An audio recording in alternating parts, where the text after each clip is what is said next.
గురుభ్యో నమః. హరి ఓం. అమ్మ, ఆ శ్రీచక్రము అంటే అర్థం ఏమిటి? శ్రీచక్రాన్ని ఏమని పిలుస్తారంటే ఇందాక కూడా మనం లలితా సహస్రనామాలు అని ఏవైతే చదువుకున్నాం అంటే లలితాదేవికి సంబంధించిన యంత్రాన్ని శ్రీ యంత్రము అని పిలుస్తారనమాట. అందుకే ఆవిడ ఏమంటారు లాస్ట్లో, శ్రీచక్రరాజనిలయ శ్రీమద్ త్రిపుర సుందరి శ్రీ శివాశివశక్తి ఐక్య రూపిణి లలితాంబిక.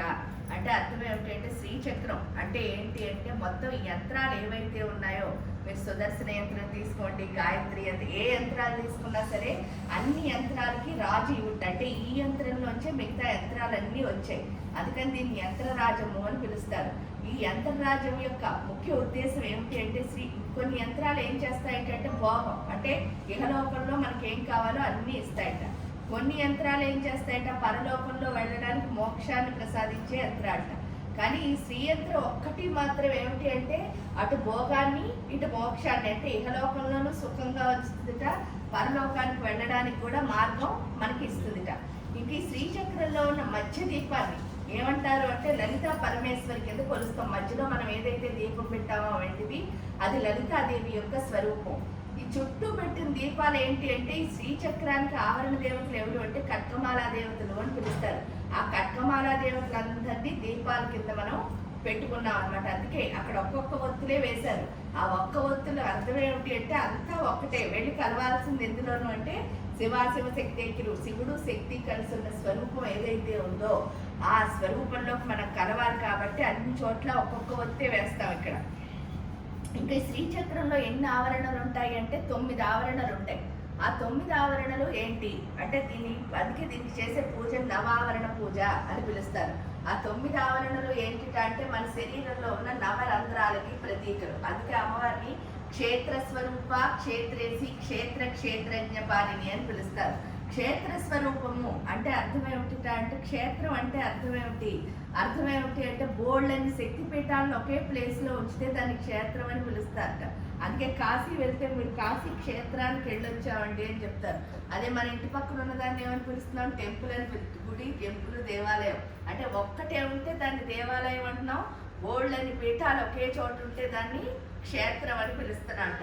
ఇక్కడ వసిన్యాది వాగ్దేవతలు చెప్పిన క్షేత్రం ఏమిటి అంటే మన శరీరమేట. అది ఎలా చెప్పారు అంటే కళ్ళకి ఏం శక్తి ఉంది, చూసే శక్తి ఉంటుందిట, చెవులకు వినే శక్తి ఉంటుందిట, నాలికి రుచులు చూస్తోందిట, గొంతేమో శబ్దాన్ని బయటకు పంపిస్తోందిట, హృదయం స్పందిస్తోంది, కడుపులోకి ఏమైనా సరే పచ్చమైపోతాయిట, యోని అన్నది క్రియేట్ చేస్తోంది, కాళ్ళు నడుస్తున్నాయి, చేతులు పనిచేస్తున్నాయి. ఇన్ని శక్తులున్న శరీరాన్నే వాళ్ళు క్షేత్రం కింద వర్ణించారు. ఇంకా క్షేత్రేసి అంటే ఎవరంటే మన మనస్సు ఏదైతే ఉందో. ఎందుకంటే ఎన్ని చెప్పినా సరే ఎవరేం చెప్పినా మనం అన్ని వింటాంట, కానీ ఫైనల్గా చేసేది ఎవరు అంటే మన మైండ్ ఏం చెప్తుందో అదే చేస్తాంట. ఆ మైండ్ ఎవరైతే ఉన్నారో అదే అమ్మవారి యొక్క స్వరూపము. అది ఒకళ్ళలో ఉందా మైండ్ అంటే క్షేత్రజ్ఞ పాలిని, ప్రతి శరీరంలోనూ ఆ మైండ్ ఉంటుంది.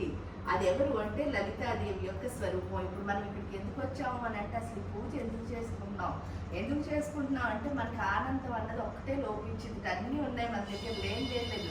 ఎందుకంటే దేవుడు మనల్ని ఎప్పుడు పుట్టించాడో అన్నిటితోనూ పుట్టించాడ, కానీ మనకి లేనిదల్లా ఒకటే, ఉన్నది అని తెలుసుకోకుండా హాయిగా ఉండలేకపోవడం. ఆ హాయిగా ఉండలేని హ్యాపీనెస్, అన్హ్యాపీనెస్ ఏదైతే ఉందో దాన్ని తెచ్చుకోవడానికే శ్రీచక్రానికి పూజ చేస్తాం. అంటే మనకి ఏ విధంగా ఆనందం లేకపోయినా ఆ విధమైన ఆనందం ఈ యంత్రం వల్ల వస్తుంది.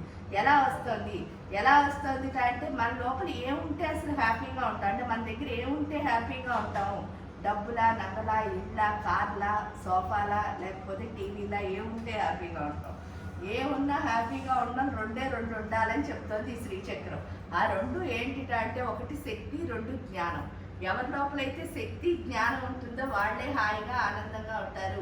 ఎందుకంటే శక్తి లేనివాడు ఎప్పుడు ఏంటనుకుంటాట, నేను ఈ పని చేయలేను, ఆ పని చేయలేను అని అనుకుంటాట. జ్ఞానం లేనివాడు ఏమనుకుంటాట, మనం ఏం చెప్పాలనుకుంటా అంటే దానికి సంబంధించిన నాలెడ్జ్ ఉండదు కాబట్టి అవతల వాడు తప్పు అనుకుంటాట. అంటే అటు శక్తి లేనివాడికి ఏమనిపిస్తూ ఉంటుంది, నేను ఏమి చేయలేను నేను అనే ఆత్మన్యూన్యతా భావంతో ఉంటే అన్నీ. జ్ఞానం లేనివాడు ఏమనుకుంటాట, అహంకారంతో వేరుతుంటాడు, నాకు అన్నీ తెలుసు అనుకుంటాడు, వాడికి ఏమి తెలియదు. ఆ రెండు ఇందులో ఎలా ఉన్నాయంటే లలిత అంటే అర్థం ఏమిటంటే శక్తి ప్లస్ జ్ఞానం కలిస్తేనే లలిత. అంటే శివుడు ప్లస్ శక్తి, అర్ధనారీశ్వర తత్వం ఏదైతే ఉందో దాన్ని తెలియజేస్తుంది ఆ మధ్యలో ఉన్న దీపం. చుట్టూ ఉన్న దీపాల ఫస్ట్ ఆవరణ చూడండి, మీకు పసుపు, ఎరుపు, తెలుపు పువ్వులతో చతురస్రం గీసి దానికి 4 గేట్లు పెట్టారు. ఆ గేట్లు ఏంటి అంటే అది ఫస్ట్ ఆవరణ ఎక్కడ ఉంటుందంటే మన పాదాల్లో ఉంటుంది. ఈ పాదాల్లో ఉంటే ఏం చేస్తుంది అంటే భూమి నుంచి వచ్చే శక్తి మొత్తాన్ని ఆవరణకి పూజ చేస్తే మనకి భూమి నుంచి వచ్చే శక్తిని ఇస్తుందిట. ఎప్పుడైతే భూమాత యొక్క శక్తి మన లోపలికి వస్తుందో అంటే ఫస్ట్ ఆవరణకి పూజ చేయగానే ఏమొస్తుంది అంటే భూమాత యొక్క శక్తి వస్తుంది. ఎప్పుడైతే భూమి యొక్క శక్తి మన లోపలికి వస్తుందో అప్పుడు ఏమవుతుందిట అంటే ఓర్పు, క్షమించడం, మనం ఏదైనా అనుకున్న పని చేయాలంటే కొంచెం స్థిరంగా ఉండాలి అన్న విషయం అక్కడ అర్థమవుతుంది. ఎప్పుడు అర్థమైందో ఆ శ్రీచక్రం లోపలికి మనం ప్రవేశిస్తాం. ఆ ప్రవేశించడానికి కూడా ఏంటి అంటే ఇక్కడ శ్రీ విద్య అంటే శ్రీచక్రానికి పూజ చేసే ఉపాసకులు ఏమంటారంటే శ్రీ విద్య ఉపాసకులు అని పిలుస్తారు. ఈ శ్రీ విద్యలో ఏంటంటే మళ్ళీ 4 దారులు ఉన్నాయి. ఆ 4 దారులే అక్కడ ఉన్న 4 గ్యాపులు అనమాట. ఆ గేట్లు ఏంటి అంటే సమయాచారం, దక్షిణాచారం, వామాచారం, కౌళాచారం. ఈ 4 ఆచారాల వాళ్ళు 4 గేట్లు గుండా వెళ్తారని చెప్పి అమ్మ చక్కగా ఓపెన్ చేసి కూర్చున్నారు. ఎప్పుడైతే ఓపెన్ చేసి కూర్చుందో లోపలికి ఏంటంటే భూమి ఓర్పిచ్చింది కదా, ఓర్పు ఇవ్వగానే లోపలికి వెళ్ళగానే ఫస్ట్ బ్రేక్ వేస్తుంది. ఏంటి అంటే నేను లోపలికి వెళ్ళగానే ఏమనుకుంటాను అన్నీ అసలు ఎంతో కామ్గా అయిపోయాను. ఎందుకంటే అక్కడ ఎంతమంది దేవతలు ఉంటారంటే కట్కమాల్లో ఆవరణలో 28 మంది దేవతలు ఉంటారు. ఆ 28 మంది దేవతలు ఏం చేస్తారంటే ఫస్ట్ 24 మంది మన శరీరంలో ఉండి 24 తత్వాల్ని మంచిగా మారుస్తారట, అంటే క్లీన్ చేసి పెడతారట. ఆ తర్వాత ఇంకా మిగిలిపోయిన 4 ఏం చేస్తారంటే మన మనస్సుని, బుద్ధిని, చిత్తాన్ని, అహంకారాన్ని, దానిని శుద్ధి చేసి పెడతారట. ఎప్పుడైతే ఇవన్నీ శుద్ధి అయ్యాయో ఆ లోపలికి అడుగు పెట్టగానే మనం ఎలా ఉంటుంట శుభ్రంగా స్కూల్లో మంచి మార్కులు వచ్చి అన్నిట్లో 90% డిస్టింక్షన్ లేక అన్ని పాస్ అయ్యి వెళ్ళగానే ఉద్యోగంలో ఏమనుకుంటారు, తల్లి తండ్రి కూడా అలాగే అనుకుంటారు, ఈ చదువుకున్న పిల్లలు కూడా అనుకుంటారట వెళ్ళగానే ఉద్యోగం వచ్చేస్తుంది అనుకుంటారట. అనుకున్నాక ఫస్ట్ ఇంటర్వ్యూకి వెళ్ళాక ఒక విషయం తెలుస్తుందిట. ఏంటంటే ఇప్పటి వరకు నేను ఉద్యోగంలో చదువులో పాస్ అవ్వడానికి కారణం ఎవరు అంటే మా టీచర్ గారు. ఆ లోపల ఇప్పుడు కనుక ఇంటర్వ్యూలో పాస్ అవ్వాలంటే నన్ను నేను ప్రొజెక్ట్ చేసుకోవాలి, అంటే నాలో ఏదో లోపం ఉంది. ఫస్ట్ ఇంటర్వ్యూలో ఫెయిల్ అవ్వగానే మనలో ఉన్న లోపం ఏమిటో మనకు తెలుస్తుందిట. ఇక్కడ కూడా అంతే.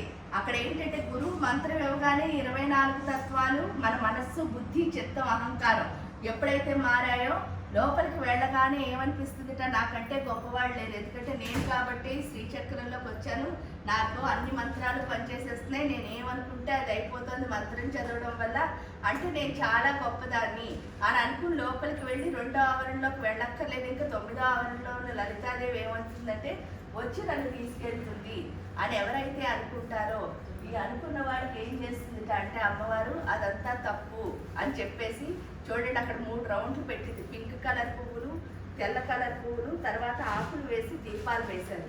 ఈ 3 రౌండ్లు ఏంటి అంటే అమ్మవారు లలితా శాస్త్రంలో చెప్పింది జ్వాలామాలిని కాక్షిప్త వహ్ని ప్రాకార మధ్యగా, అంటే అమ్మవారు ఎక్కడుందిట అంటే నిప్పుల గుండాల మధ్యలో కూర్చుని ఉంది అని చెప్తారు. ఈ నిప్పుల గుండాల మధ్యలో కూర్చోవడం అంటే అర్థం ఏమిటి అని అంటే అసలు ఆ నిప్పుల గుండాలు ఏంటి, ఆ 3 రౌండ్లు ఉన్న నిప్పుల గుండాలు ఏంటి అంటే మనం ఏదైనా రాజుగారి కోటలకు వెళ్తే ఆ కోట చుట్టూ కందకాలు అని ఉంటాయి. కందకం అంటే అర్థం ఏమిటి అంటే చాలా పెద్ద బోతులు తీసి వాటిలో నీళ్ళు వేసి మొసళ్ళను వేస్తారట, శత్రువులు వచ్చి కోట గోడని ఏం చేయకూడదని. ఇక్కడ ఈ మహారాణి ఎవరంటే ఈవిడెవరు భువనేశ్వరీదేవి, అంటే యూనివర్స్ మొత్తానికి ఈవిడే రాణిట. ఇంత పెద్ద రాణి గారి కోట చుట్టూ ఎలా ఉండాలంటే అందులో ఏంటంటే ఇక్కడ యూనివర్స్ అంటే అర్థం ఏమిటి అంటే అనేక కోటి బ్రహ్మాండ జనని దివ్య విగ్రహ అని చెప్తారు అమ్మవారిని. అనేక కోటి బ్రహ్మాండ జనని దివ్య విగ్రహ అంటే అర్థం ఏమిటంటే ఒక బ్రహ్మాండం అంటే అర్థం ఏమిటంటే 14 లోకాలని చెప్తున్నారు చూడు, 14 భువనాలు. ఆ భువనాలు ఏవైతే ఉన్నాయో ఆ 14 భువనాలని కలిపితే ఒక బ్రహ్మాండం అని పిలుస్తారట. అలాంటి బ్రహ్మాండాలు ఈ సృష్టిలో ఎన్ని ఉన్నాయో ఎవరికీ తెలియదుట. అందులో భూమి అన్నది ఒక భువనం. ఈ భూమాత ఎంత ఉందో కూడా మనకు తెలియదు నిజం చెప్తే. అలాంటిది మిగతా భువనాల సంగతి మనకు అసలు తెలియనే తెలియదు. అలాంటి అన్ని బ్రహ్మాండాలు పరిపాలిస్తున్న తల్లి కోటకి చాలా రక్షణ అవసరం కాబట్టి శత్రువులు లోపలికి రాకూడదు కాబట్టి ఆవిడ ఏం చేసిందిట 3 కందకాలని ఏర్పాటు చేసిందిట. ఆ 3 కందకాల్లో ఏం చేసిందిట మామూలుగా అయితే చిన్న చిన్న రాజ్యాలు కాబట్టి దాంట్లో నీళ్ళు వేసి మొసళ్ళు వేశారు. కానీ ఇక్కడ ఇది పెద్ద రాజ్యం కదా, అందుకని ఈవిడేం చేసింట హోమగుండాలను పెట్టేసింట. కందకం అంటేనే అది పెద్ద హోమగుండం. అక్కడి నుంచి నిప్పులు అలా పైకి లేస్తూ ఉంటాయట. ఎప్పుడైతే నిప్పులు పైకి లేస్తున్నాయో ఏమవుతుంది అంటే ఆ నిప్పులు అలా పైకి వస్తూ ఉంటాయి. అందుకే రహోయాగ క్రమారాజ్య రహస్తర్పణ తర్పిత. ఒక్క క్షణం కూడా ఆ యాగం ఆగదుట. అంటే ఆ మంటలు అలా పైకి లేస్తున్నాయట. అలా పైకి లేస్తున్న 3 మంటలున్న అగ్నిగుండాలని దాటితేనే 2వ ఆవరణలోకి ప్రవేశిస్తాం. అందువల్లే అక్కడికి వెళ్ళగానే ఏమవుతుందంటే అందరూ అమ్మవారు పూజ చేస్తే బెడ్స్ కొడుతుందండి, మంచిగా ఉండదు, ఫస్ట్ బాగానే ఉన్నట్టు అనిపిస్తుంది అని చెప్పి ఎందుకంటే మనకు పరీక్ష పెట్టారనుకోండి పాస్ అవ్వడం ఇష్టం ఉండదు. కష్టం లేకుండా ఏదైనా వస్తేనే ఇష్టం తప్ప కష్టపడడం మనిషికి నార్మల్గా ఇష్టం ఉండదు. కాబట్టి ఆడ కష్టం రాగానే పారిపోతారు. కానీ ఎవరైతే పారిపోకుండా అమ్మ అన్నది ఎప్పుడు మనని రక్షిస్తుంది కానీ ఏమి మన బాధ పెట్టదు అని అర్థం చేసుకుని నుంచుంటారో వాళ్ళకి తప్పకుండా నేను హెల్ప్ చేస్తానని చూడండి. 4 కార్నర్లో 4 హెల్ప్లు పెట్టింది. ఫస్ట్ హెల్ప్ ఎవరు అంటే గణపతి. ఇక్కడ ఉన్నారు చూడండి, పసుపు కలర్ పువ్వులు పెట్టి చతురస్రాకారంలో. అక్కడ ఉన్న ఆయన సూర్య భగవానుడు, ఆయన విష్ణుమూర్తి, ఆయన శివుడు. వీళ్ళు ఏం నేర్పిస్తారు? ఫస్ట్ అసలు ఏ ఆచారం గుండా మనం లోపలికి ప్రవేశించినా సరే ఫస్ట్ మనకు కనిపించేది ఎవరు అంటే గణపతి. గణపతి ఏం చేస్తాడు అంటే ఫస్ట్ మన లోపల ఉన్న అహంకారాన్ని పూర్తిగా తీసేసి మనకిచ్చేది ఏంటి అంటే నాకేం తెలియదు, నేర్చుకుంటేనే నేను లోపలికి వెళ్ళగలను ప్రతిదీ. అంటే జీవితం పాఠం అన్నది మనకు నేర్పిస్తాడు. ఎప్పుడైతే పాఠం అని తెలిసిందో వెంటనే సూర్యుడి దగ్గరికి వెళ్తాంట. సూర్యుడు ఏం చేస్తాడు అంటే మన ఆత్మశక్తి అన్నదాన్ని పెంచి మనకి విల్ పవర్ అన్నదాన్ని ఇస్తాడు. ఎప్పుడైతే ఎమోషన్స్ తగ్గి విల్ పవర్ అన్నది పెరిగిందో వెంటనే అక్కడికి వెళ్తాను చూడండి. అక్కడ ఉన్నది విష్ణుమూర్తి. విష్ణుమూర్తి ఏం చేస్తారు అంటే మన మైండ్ని ఆపేస్తారు. ఆపేస్తాడని చెప్పడానికే మీకు కృష్ణ అవతారంలో ఒకటి చూపిస్తారు. దాని పేరు ఏంటి అంటే రాసలీల అని ఉంటుంది. రాసలీల అంటే అర్థం ఏమిటి అంటే 2 ఆడవాళ్ళ మధ్యలో కృష్ణుడు ఉండి చక్కగా వాళ్ళు కోలాటం ఆడుతూ ఉంటారు. ఆ రాసలీల అన్నదానికి అర్థం ఏమిటి అంటే అంకన మధ్యలే మాధవ. అంటే 2 ఆడవాళ్ళ మధ్యలో ఎవరున్నారు అంటే మాధవుడు ఉన్నాడు. ఆ 2 ఆడవాళ్ళు ఎవరట మన లోపల ఏంటంటే ఆలోచనలు అలా వచ్చేస్తూ ఉంటాయి, ఒకదాని తర్వాత ఒకటి కంటిన్యూస్గా. ఈ 2 ఆలోచనలు ఏవైతే అంటే ఒక ఆలోచన నుంచి ఇంకో ఆలోచనకి మన ప్రయాణం మూవ్ అయ్యి లోపల మధ్యలో చిన్న సైలెన్స్ అంటే నిశ్శబ్దం ఒకటి వస్తుందిట. ఆ నిశ్శబ్దం ఏదైతే ఉందో దాని పేరు మాధవుట. అక్కడికి వెళ్ళాక ఏం చేయాలి అంటే ఆ మాధవుడు అన్న ఆయన్ని మన మైండ్లో కలుపుకుంటాడట. ఎప్పుడైతే మైండ్లో మాధవుడు కలిశాడో వెంటనే ఏమవుతుంది, ఆలోచన అన్నది ఆగిపోతుంది. దాన్ని ఆలోచన రహిత స్థితి. ఎప్పుడైతే ఆలోచన రహిత స్థితికి వెళ్ళామో అప్పుడు వచ్చే ఆలోచన ఎప్పుడు బెస్ట్గా ఉంటుందిట. ఏంటంటే కామ్గా ఉన్నప్పుడు వచ్చే ఆలోచన మన జీవితాన్ని మార్చేస్తుంది. ఇక్కడ కూడా అలాగే మార్చేసిందిట. కామ్గా ఉన్నప్పుడు వచ్చిన ఆలోచన. ఆ ఆలోచన ఏంటి అంటే ఇంత గొడవలన్నీ చేస్తున్నాను, ఈ 3 మంటలు దాటాలి అంటే నేను నా అంతటా నేనుగా లోపలికి వెళ్ళలేను, నాకు ఎవరో ఒకళ్ళు హెల్ప్ చేయాలి. ఆ హెల్ప్ చేసేది ఎవరో కనుక్కుంటే సరిపోతుంది అని తెలుస్తుందిట. ఎవరు అని అడిగినప్పుడు ఏంటి అంటే అమ్మని చేరాలంటే ఒకే ఒక దిక్కు ఉంది నాకు, ఆ దిక్కు పేరు ఏంటి అంటే నాన్న అని తెలుస్తుంది. అక్కడ ట్రయాంగిల్ పెట్టారు చూడండి వైట్ కలర్ పువ్వులో.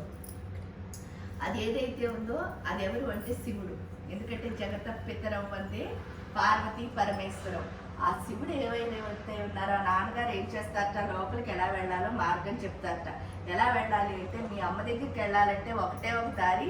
అదేంటి అంటే నేను వస్తానని అనకు, నన్ను తీసుకెళ్ళి అమ్మ అని అడుగు, చాలు తీసుకెళ్తుందని చెప్తారట. అక్కడి నుంచి ఎవరైతే అమ్మ తీసుకెళ్ళు అని అడుగుతారో వాళ్ళని వెంటనే ఆ అగ్నిగుండాలను ఓపెన్ చేసి లోపలికి తీసుకెళ్తుంది. వెళ్ళగానే చూడండి అక్కడ గ్రీన్ కలర్లో పసుపు కలర్ వేసి 16 దళాలు. ఆ 16 దళాల పద్మం ఎక్కడ ఉంటుందంటే మన శరీర భాగాల్లో తొడల్లో ఉంటుంది. ఇక్కడ ఏం నేర్పిస్తారో 16 ఏంటంటే 16 ఆకర్షణ శక్తులు. కామాకర్షిణి, బుద్ధ్యాకర్షిణి, అహంకారాకర్షిణి, అలా 16 ఆకర్షణ శక్తులు. ఈ భూమి మీద ఎన్ని ఆనందాలు ఉన్నాయో అన్నీ మనకి ఇస్తారట. ఇచ్చిన తర్వాత ఒక్కొక్కటి ఇవ్వడం, దానివల్ల వచ్చే ట్రబుల్ మనకు చెప్పడం నేర్పిస్తారట. ఎప్పుడైతే తీసుకుంటామో దానివల్ల వచ్చే బాధ అర్థమైందో ఇది నాది కాదు అని చెప్పి అన్నీ వదులుకుంటూ ఫైనల్గా ఏది నాది అని అడిగితే ఈ సృష్టిలో అన్నిటికంటే పెద్ద ఆకర్షణ పేరు ఏంటిట అంటే అమ్మ అని తెలుస్తుందిట. ఎందుకంటే అమ్మ లేకపోతే ఇల్లు ఎలా ఉంటుంది, బోర్ కొట్టేసింది. అమ్మ ఉన్నంతసేపు అమ్మ విలువ తెలియదుట. అమ్మ పక్కకి వెళ్ళగానే ఒక్క నిమిషం మనకి ఏమనిపిస్తుందిట, అన్నీ ఆగిపోయినట్టు అనిపిస్తుందిట. ఆ విషయం మనకు అక్కడ అర్థమవుతుంది. ఎప్పుడైతే అర్థమైందో ముందుకు వెళ్ళిపోతాం.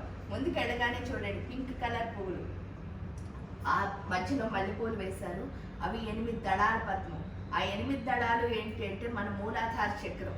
ఈ మూలాధార చక్రంలో ఏం నేర్చుకుంటా అంటే మనం పుట్టాము అంటే దేంతో పుడతా అంటే అనుమానము అనే ఒక జబ్బుతో పుడతా. అందుకే మనం ఎవరిని నమ్మో, ఫైనల్గా మనం కూడా నమ్మంట. అక్కడికి వెళ్ళిన తర్వాత ఆ విషయం మనకు తెలుస్తుంట. మనకున్న అనుమానం వల్లే మనం ఎదగలేదు. ఫస్ట్ ఎవరినెవరు నమ్మాలి, నన్ను నేను నమ్మాలి అన్న విషయం తెలుస్తుందిట. ఎప్పుడైతే మనం నమ్మాలని తెలిసిందో వెంటనే తెలిసేది ఏంటి, ఎవరికైతే డౌట్లన్నీ క్లియర్ అయిపోతాయో, అంటే నాకు ఈ డౌట్లన్నిటికీ కారణం ఏమిటి అంటే దేనికి నమ్మకం లేదు, దీని మీద ఎందుకు డౌట్ వస్తుంది అంటే దీనికి నమ్మకం లేదు కాబట్టి అని తెలుస్తుందిట. ఆ ఒక్క డౌట్